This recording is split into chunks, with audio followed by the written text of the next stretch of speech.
Hi Scorpio, this is Jav. Welcome po sa ating channel. By the way, Scorpio, this is your timeless gabay tarot reading. Gamitin ang reading na ito bilang gabay lamang. Tandaan Scorpio, ito po ay general reading.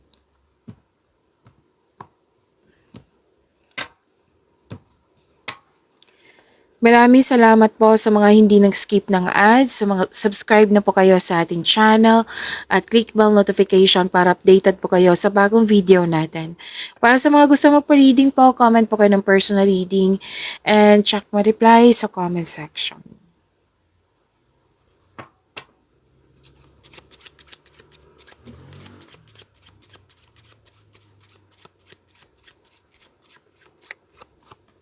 Para kay Scorpio.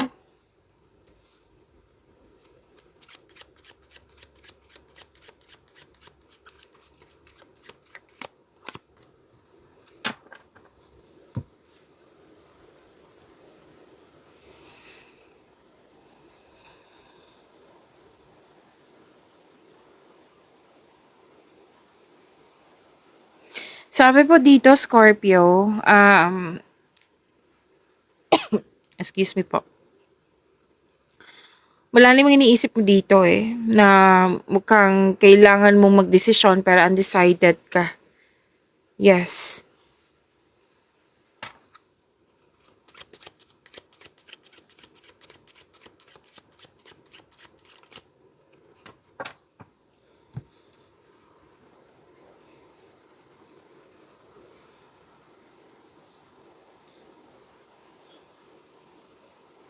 Okay, sabi po dito, wow, may makaka-receive ka ng money pwede din ng pag-raise ng allowance to, sweldo, ano pa, raise ng sales, makakatanggap ka din ng bonus or may bibilihin ka, may nanalo dito may refund, may increase sa sales nga at may check ka dito, makakatanggap ka ng check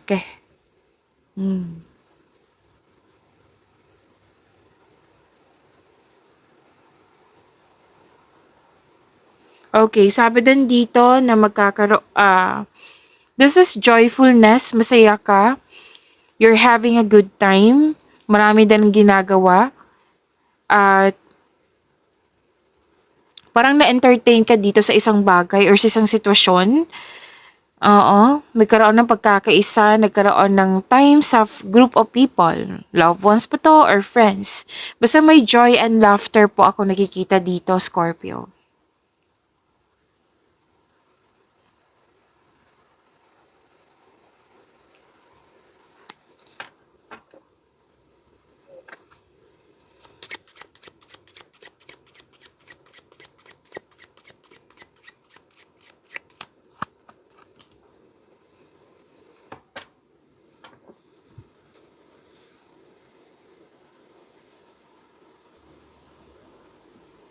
May desire akong nakikita dito like gusto kong maging wife, gusto kong magkaroon ng kasal, gusto kong kumbaga desire to na gusto kong magkaroon ng relationship hanggang sa yung date to marry, kumbaga. Oo. At may nakita ko ditong disconnection sa isang tao kasi at may unresolved issues, pwedeng naalala mo to. Pwede din malaki ang influence mo sa isang actual wife.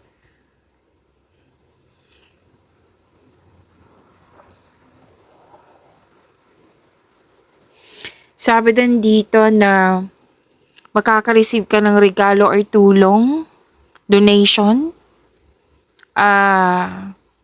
contribution, rewards. Kasi this is the act of giving and receiving.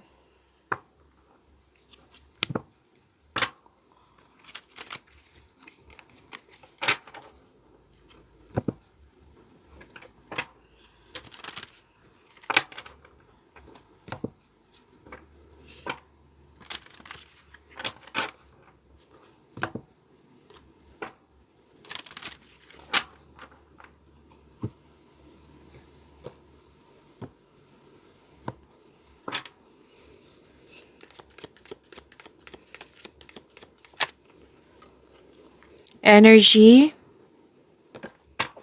I don't read reverse card po. Energy para kay Scorpio.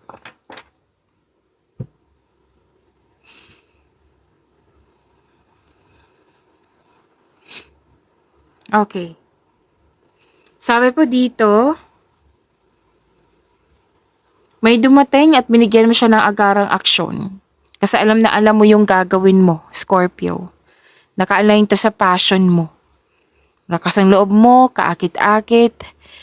You're taking an action sa matagal mo ng proyekto or ideas. So consider this card as a green light to begin. Kailangan ma-increase yung confidence mo nito. Huwag kang mag-alala, marami nag-support sa iyo, Scorpio. Tapos, parang nagmamadali ka dito, Scorpio. So, huwag magmadali, ha? You need to take things slow. Pwede din nagmamadali para excited or napapressure. Oo. So, may tao dito na may in-offer sa'yo na kailangan mong alamin kung totoo ba ito or hindi.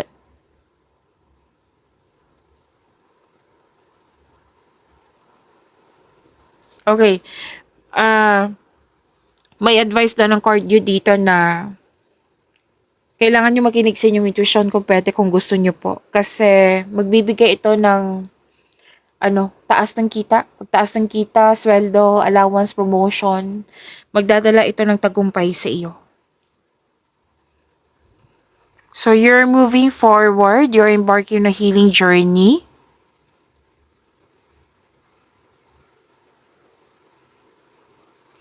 Okay, naghahanap ka ng solusyon sa inyong problema.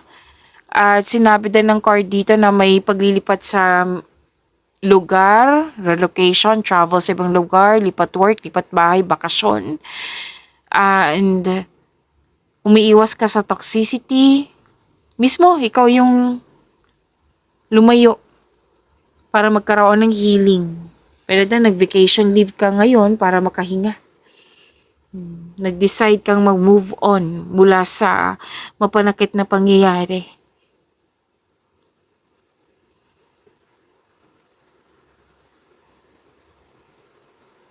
Okay, may dito, nagpasya na mag-live-in or lipat bahay para bumuo ng pamilya. May nakita lang ako ditong change career. Gusto mong subukan yung ibang career opportunities. May parating na malaking pera, ha? Magkakaroon ng financial stability.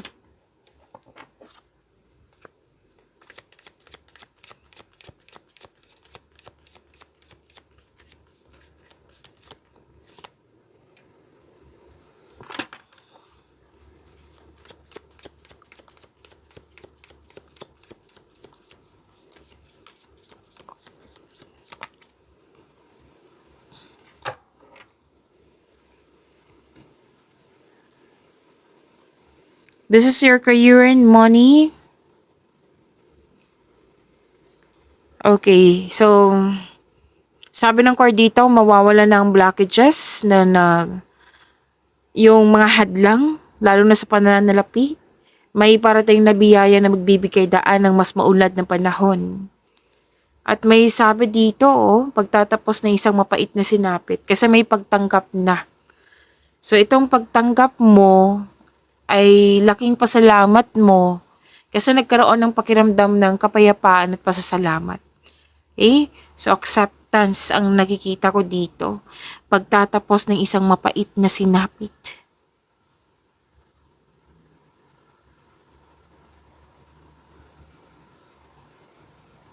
So some of you naghihintay ng feedback from your client, boss, new employer. At itong balita na ito ay may offer na makatulong sa iyong buhay pinansyal. So itong news na ito ay may very excited kayo. Excited kayo, Scorpio. Kanina pa itong excitement, diba?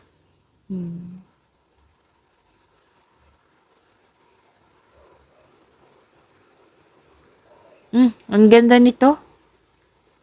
Kasi sabi po dito na may fulfillment sa pangarap. Granted yung manifestation mo.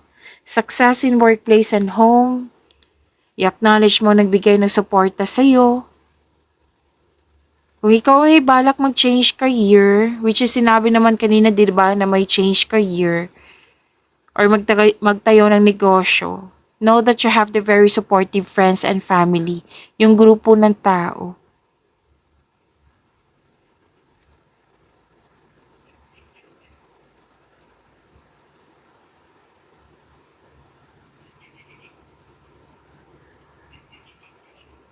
Okay, may parating na offer ha, new opportunity or project, nagbibigay sa excitement na naman.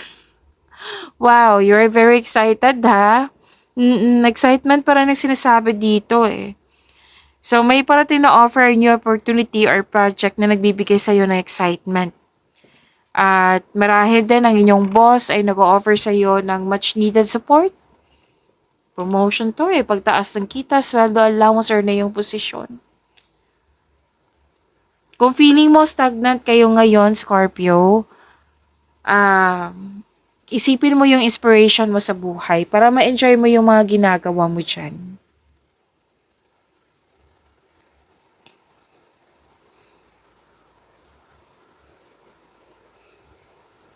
Okay, so may masungit dito na isang tao or sensitive na kailangan mo ng mahabang pasensya at pag-intindi.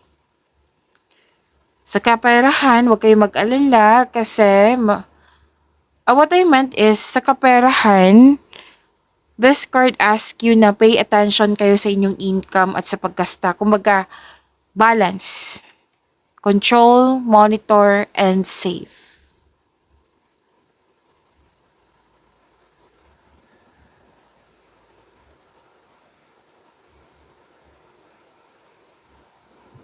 So, this is overcoming obstacles. Ang ganda nito.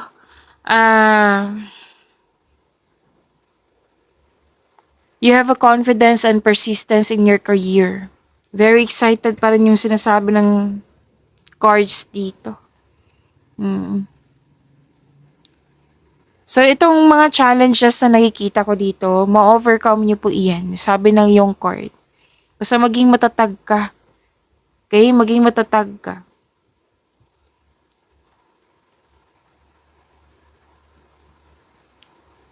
At sabi din dito, na granted yung manifestation mo. Wow, may natanggap ha, may natanggap sa loan application, any kind of application, pwedeng sa trabaho din to, scholarship, oo. Basta may mabuting balita na natanggap ka. Pwede din, kakasimulan nyo lang dyan sa trabaho nyo. Oo.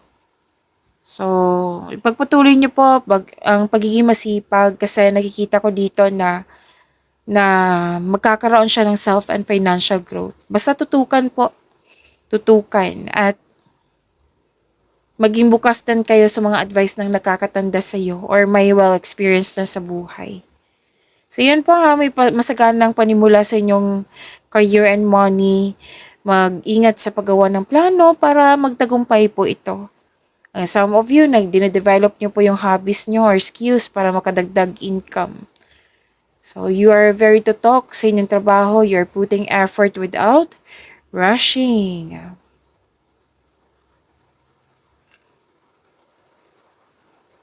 Okay, so ano pa?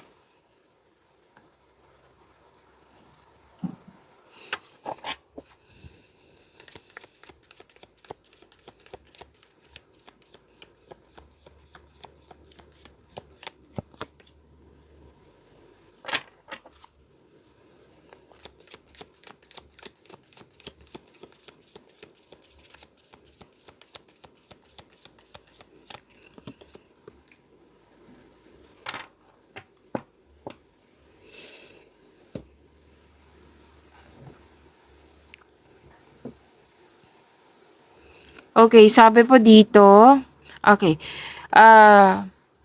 Scorpio, huwag niyo kalimutan na mag-subscribe sa channel natin at i-click yung bell notification para updated kayo sa reading natin. At marami kayong February video reading po. Baka may time kayo. So, panoorin niyo po dito lang sa channel natin. Scroll down niyo lang po hanggang sa makita nyo. So, baka bakante kayo, may time kayo. panoorin niyo po. Marami po iyon.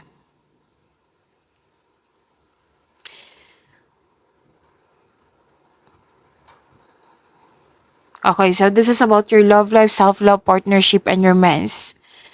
Sa mga single dyan, ideal type nyo po is romantic partner who is fun and outgoing, talkative, and ready to have adventures. At maaari din itong earth signs. Okay, may nakita ko dito. Earth signs, Taurus, Virgo, and Capricorn. Fire signs, Aries, Leo, Sagittarius, and water signs. Cancer, Pisces, Scorpio, kapwa nyo. At sa mga single dyan, ideal type nyo po. Yun nga, ideal type nyo po yung romantic partner. Para sa mga relasyon sa buhay mag-asawa, wala naman ako nakikitang problema dito. Masaya kayo, masaya ang inyong relasyon, stable din. Makakatanggap din kayo ng mabuting balita po. May makilala kang mabubuting tao. Pwedeng kaibigan to. Tapos natuwa ka sa kaibigan mo. Excuse me, Scorpio. Natuwa ka sa tapat mong kaibigan. Kasi napatunayan niya sa'yo yung loyalty niya, yung supportive siya. Yan. So makakatanggap kayo ng mabuting balita. Okay, so ano pa?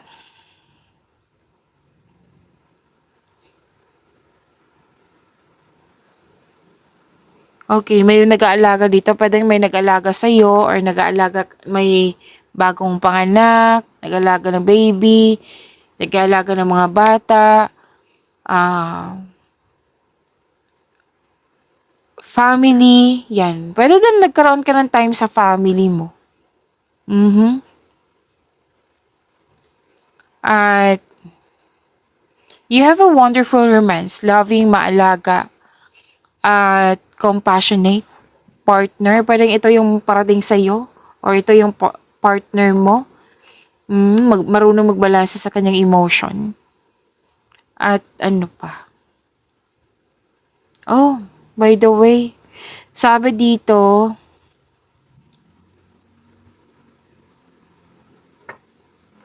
may ano kasi ako nakita dito, may ang tawag dito? Deception, mapanlin lang. May isa sa inyo may lihim or nagsisinungaling. Kaya, this card ask you na ngayon ang oras upang maging tapat at maging bukas din na mag-usap kayo ng malinaw sa loob niyong relasyon. Kung hindi mo masyadong kilala to, like single ka, na nalaman mo yung taong hindi tapat sa'yo, pero patuloy ka pa rin sinusuyo. Pwede hindi niya alam, nalaman mo lang siya, tapos hindi niya alam na nalaman mo na. So, yan, be careful kayo, ingat kayo sa taong hindi totoo sa'yo.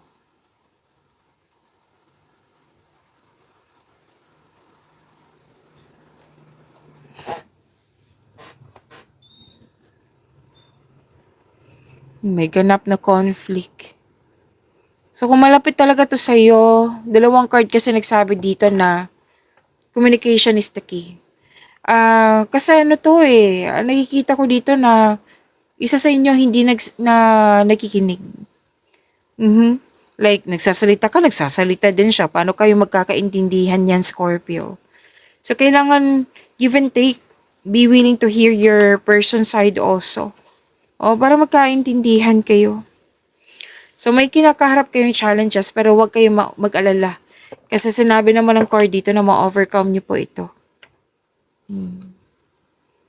Gusto mo ng space para makapagpahinga, makapag-isip, naghahanap ka ng solusyon sa inyong problema, sagot sa inyong mga katanungan. Space pa rin to eh. Isolation. Space pa rin to. So, sabi ng card nasa iyo na yung sagot, nasa iyo na yung solusyon. Kasi yung space is a sign of respect sa inyong sarili, sa inyong connection, sa inyong relasyon. Yes. Kaya ang mga may successful dyan sa relasyon, may space yan sila. Pagyamanin niyo po yung blessings na binigay sa inyo, Scorpio. See you tomorrow. Maraming salamat.